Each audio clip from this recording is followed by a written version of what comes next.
நாம குண்டாகிறதுல ஒரு முக்கியமான காரணி நாம சாப்பிட்ற மாவு சத்து. சராசரியா ஒரு தமிழன் ஒரு நாளைக்கு சாப்பிட்ற மாவு சத்தோடைய எடை பார்த்தீங்கன்னா 500 600 கிராம். கல்யாணம், டின்னர், ஏதாவது ஒரு மீட்டிங்க்கு போற பஃபட்டு இந்த மாதிரி சாப்பிடும் பொழுது நாம சாப்பிட்ற மாவு சத்தோடைய அளவு பார்த்தீங்கன்னா 800 1000 கிராம், கிட்டத்தட்ட 1 கிலோ அளவுக்கு நம்ம மாவு சத்து சாப்பிட்றோம். இது ஒரு நாளைக்கு நம்ம சாப்பிட்ற கணக்கு தான். பாருங்க, 75 கிலோ இருக்கிற ஒருத்தர் 1 கிராம் மாவு சத்து சாப்பிட்டாலே அவருக்கு 4 மில்லிகிராம் பெர் டெசிலிட்டர் அப்படின்ற அளவுல ரத்தத்துல குளுக்கோஸ் இன்க்ரீஸ் ஆகும்.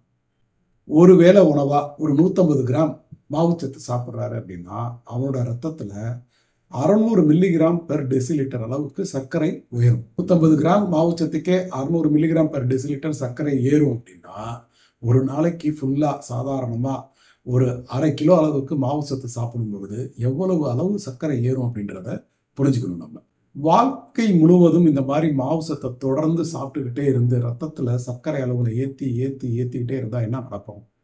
ரத்தத்துல குளுக்கோஸ் அதிகமாகி ஒரு லெவல்ல செல்லு குளுக்கோஸை அக்செப்ட் பண்ணாம இன்சுலின் ரெசிஸ்டன்ஸ் அப்படின்ற கண்டிஷன்ல கொண்டு போய் விட்டுரும். அப்போ இந்த உபயோகம் இல்லாத சர்க்கரை அத்தனையும் திரும்பியும் நமக்கு கிளைக்கோஜனாகவும் கொழுப்பாகவும் மாறி உடம்புல சேர்த்து வைக்கப்பட்டோம். குறிப்பா தொடர்ந்து இதே மாதிரி நடக்கும் பொழுது நம்மளுடைய கல்லீரல் இந்த அதிகப்படியான கொழுப்பை ட்ரைகிளிசரைடா மாற்றி அடிப்போஸ் டிஷ்யூ அப்படின்னு சொல்லப்படுற தோலுக்கு அடியில் இருக்கிற அந்த அடிப்போஸ் டிஷ்யூஸ்ல இந்த ட்ரைகிளிசரைடு அப்படின்ற கொழுப்பை எல்லாத்தையும் சேர்த்து வைக்க ஆரம்பிச்சு. அடிப்போஸ் டிஷ்யூ அப்படின்றது குறிப்பா நம்மளுடைய வயிறு, தொடை, புட்ட பகுதிகளில் ரொம்ப அதிகமாக இருக்குது. அதனால் அது எவ்வளவு கொடுத்தாலும் சேர்த்து வச்சுக்கிட்டே இருக்கும். எந்த அளவுக்கு இந்த மாதிரி உபயோகப்படுத்தாத இந்த சர்க்கரை அளவுகள் ட்ரைகிளிசரைடாக மாறி இந்த அடிப்போஸ் டிஷ்யூஸில் சேருதோ அந்த அளவு அதிகமாக நம்மளோட வயிறு பகுதி, புட்டப்பகுதி, தொடைப்பகுதியெலாம் பெருசாகிட்டே இருக்கும். இந்த இன்சுலின் ரெசிஸ்டன்ஸ் காரணமாக நம்ம ரத்தத்தில் இன்சுலின் கொஞ்சம் அதிகமாக தான் இருக்கும். அதாவது பிளாஸ்மா இன்சுலின் அதிகமாக இருக்கும். இந்த பிளாஸ்மா இன்சுலின் என்ன பண்ணும்? கல்லீரலுக்கு சப்போர்ட் பண்ணி ட்ரைகிளிசரைடு உற்பத்தியை அதிகப்படுத்தும். அப்போ அந்த ட்ரைகிளிசரைடும் சேர்ந்து நம்மளுடைய அடிப்போஸ் டிஷ்யூஸ்லாம் போய் சேரும். இது இல்லாமல் இந்த அதிகப்படியான இன்சுலின் உடம்புல இருக்கிறது என்ன நடக்கும் அப்படின்னா அந்த ட்ரைகிளிசரைடு உடஞ்சி எனர்ஜி கொடுக்கறத தடுக்கும். அதாவது கொழுப்பு சக்தியாக மாறுறதையும் சேர்ந்து தடுக்கும். அப்போ கொழுப்பு சக்தியாக மாறுறதை சேர்ந்து தடுக்கும் பொழுது என்ன ஆகும்? அந்த அடிப்போஸ் டிஷ்யூஸில் ட்ரைகிளிசரைடு அளவுகள் உயர்ந்துக்கிட்டே இருந்து எந்த பயனும் இல்லாமல் நாம் குண்டாகிறதுக்கு மட்டுமே உபயோகமாக இருக்கும்.